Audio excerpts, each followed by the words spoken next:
This is Brain Lion Institute, episode 121. Growth after stability. How development continues after regulation. Reaching stability can feel like the end. The nervous system is regulated. Energy is available.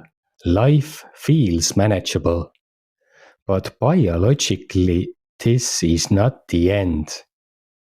It is the beginning of a different phase. Growth after stability is not about recovery. It is about development. The system no longer needs to focus on restoring balance. It can begin refining capacity. Skills deepen.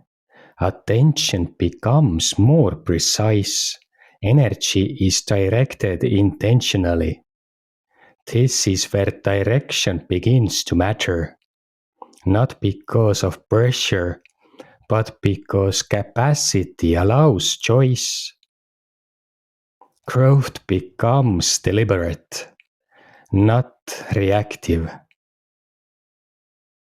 Next episode. Why mastery is built through repetition and nervous system stability. Please subscribe and like. This helps the channel grow. Thank you.